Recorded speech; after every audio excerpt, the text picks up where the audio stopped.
Pawar, Anantrao Pawar English medium school, Chincholi, taluka Daund याच्या कार्यक्रमाच्या उद्घाटनाच्या निमित्ताने आपण जमलेलो आहोत। या कार्यक्रमासाठी उपस्थित असलेल्या आशा काकी, आदरणीय पवार साहेब, दादा, सुनेत्रा वहिनी, राजू दादा, वहिनी, श्रीनिवास दादा, वहिनी, रणजित दादा, वहिनी, जयंत पवार, काकी, शमा, माझ्या सगळ्या भगिनी, माझे सगळ्यात लाडके काका प्रताप पवार, श्री अशोक पवार, दत्ता मामा भरणे, माननीय हर्षवर्धन पाटील, युगेंद्र पवार, नीलिमाताई गुजर, किरण गुजर, शंकरराव मगर, डॉक्टर राजीव शाह, मंदार सिक्षी, पूनमताई मदने, गजानन गुणवरे, संस्थेचे सगळे शिक्षक, उपस्थित बंधू भगिनींनो, पत्रकार मित्रांनो, आज विद्याप्रतिष्ठानला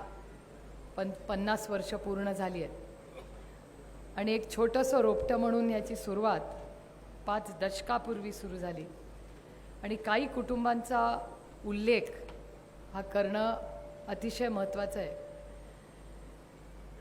या 50 वर्षाच्या या प्रवासामध्ये विनोद कुमार गुजर, कुशचंद छाजेड, शरद वाडकर, धोंडीबा सातव, घुले कुटुंब, कमलाकर ढवाण पाटील, हरिभाऊ देशपांडे, डॉक्टर MR शाह, उंडे फॅमिली, मोता फॅमिली, आप्पासाहेब शाह फॅमिली, श्रीकांत सिक्षी, विठ्ठल मणयार, सतीश मगर अशा असंख्य लोकांनी गेल्या 5 दशकात ही संस्था उभा करण्यासाठी जे योगदान दिलं आहे त्या सगळ्यांचे मी मनपूर्वक आभार मानते।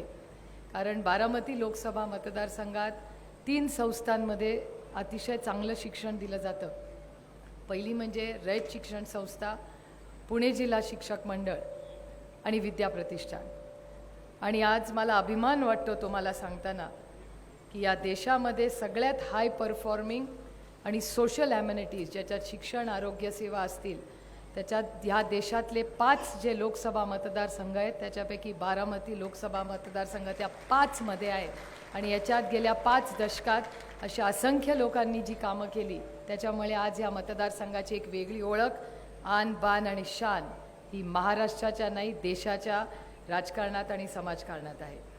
आज हे संस्था बघताना असंख्य शिक्षक इथे आलेले आहेत। शाळा, वास्तू ही महत्त्वाची असतेच, पण शिक्षण आणि त्याचा केंद्रबिंदू ही शिक्षक असतो। मला दादा अनेक वेळा रागवतात, हे उदाहरण देते मी तेव्हा, कारण दुसऱ्यांच्या मुलांचं बोलण्यापेक्षा स्वतःच्याच मुलांचं बोललेलं नेहमी सेफ असतं, कोणालाच वाईट वाटत नाही। मला एक मुलगा आणि एक मुलगी आहे।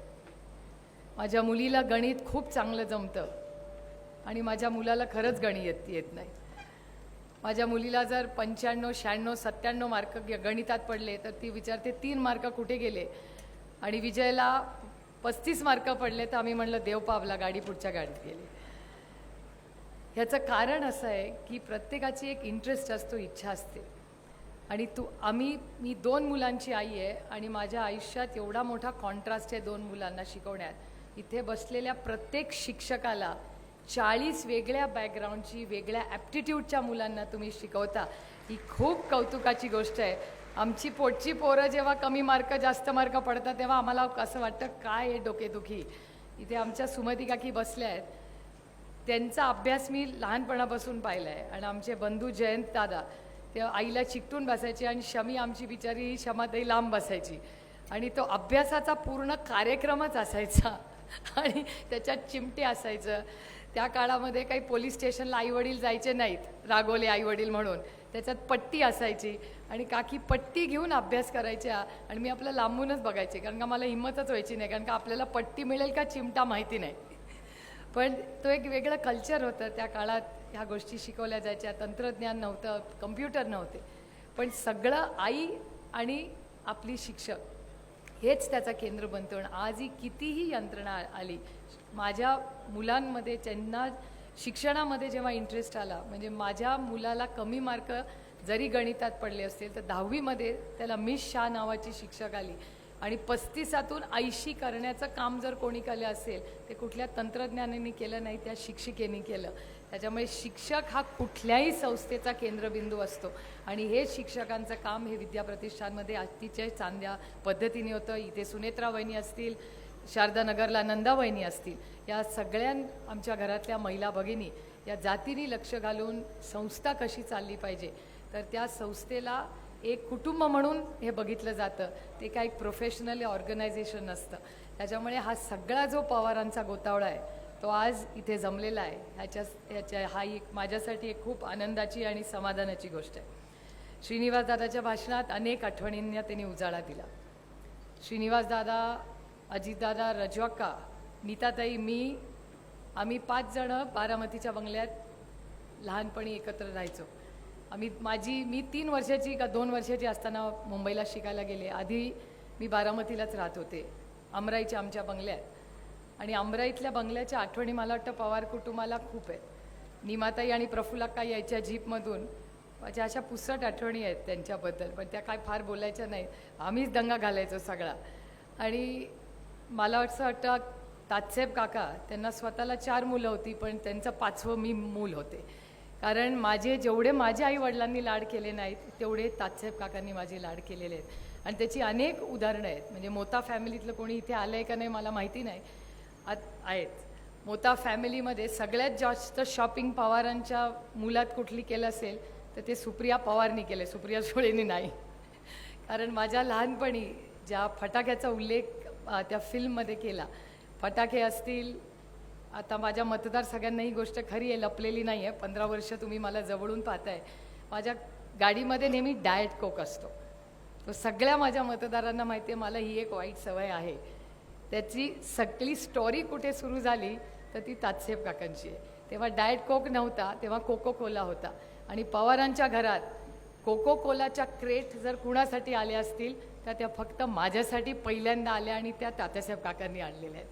त्यामुळे माझ्या आयुष्यातलं कोकचं जे नातं आहे, क्षमा मावशी माझ्याकडे डोळे वटारून बघतायत की ही वाईट सवय कशी हिला लागली. पण आमचे सगळ्या सुट्ट्या असतील, शमी आणि मी वयाने जवळ 2च वर्षाचं आमच्यात अंतर आहे. प्रत्येक सुट्टीला एसटीनी कामाला काकी बसून द्यायच्या, सुमती काकी, आणि शमी आणि मी दर 2 महिने आम्ही कधी परदेशी सुट्टीला गेलो नाही. आम्ही फक्त काट्याच्या वाडीला सुट्टीला यायचो. आणि आमचा सगळ्यात चांगली गोष्ट म्हणजे आमच्या सगळ्यात आवडता मेन्यू कुठला होता, तो आशा काकींचे मलिद्याचे लाडू. मला नाही वाटत जगात कोणीही तसे मलिदाचे लाडू आजही करू शकता. आमच्या वहिनी प्रयत्न करतात पण त्यांना काही जमत नाही ते. पण या सगळ्या जुन्या आठवणी, ह्या आमचं लहानपण, आणि माझं भाग्य की आमच्या लहानपणी ना आयपॅड होता, ना टेक्नॉलॉजी होती, ना TV होता. त्याच्यामुळे एकामेकाबरोबर पत्ते खेळणे, पत्ते, भेंड्या आणि तात्साहेब काकांनी केलेले आमचे लाड, हे सगळे या काळात होते. आणि आणखीन एक तात्साहेब काकांचे 2 आठवणी मी सांगून माझं भाषण संपवणार आहे. आज माझ्या सगळ्यात मोठ्या काकी नाही आहेत. मी त्यांनाही आई म्हणायची आणि माझ्या आईलाही आई म्हणायची. आणि मी जेव्हा शाळेत जायची तेव्हा लोक म्हणायचे, तुला 2 आई कशा आहेत? मी म्हणायची, ती माझी मोठी आई आणि ही माझी छोटी आई आहे. ती म्हणायचे, नाही आई एकच असते. मग मी घरी येऊन म्हणायची, सगळ्यांना एकच आई आहे, मला 2 आई आहे असं कसं?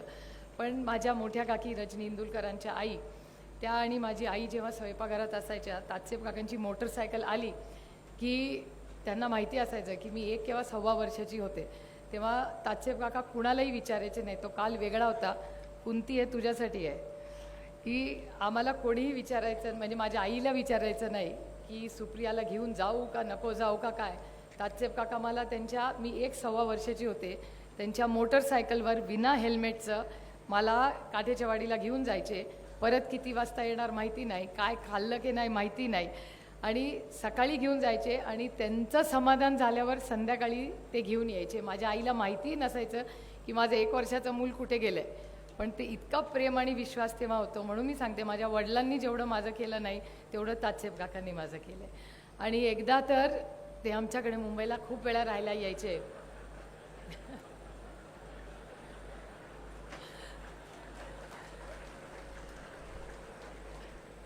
आणि एकदा, आता ही गोष्ट माझ्या आईने सांगितलेली आहे, विटनेस सगळे आहेत व्यासपीठावर, की तात्यासाहेब काका लंडनला जाणार होते आणि बाबा दिल्लीवरनं येणार होते. आणि तेव्हा काय पवारांकडे एवढ्या गाड्या, ड्रायव्हर वगैरे काही नव्हतं, आमची आईच ड्रायव्हर होती. आणि आईनी ड्रायव्हिंग करत मी तात्यासाहेब काका आणि आई एअरपोर्टला गेलो आणि त्याच म्हणजे बाबा दिल्लीवरनं येणार आणि तात्यासाहेब काका लंडनला जाणार. त्याचं आम्ही जाऊन तिकडे गेलो.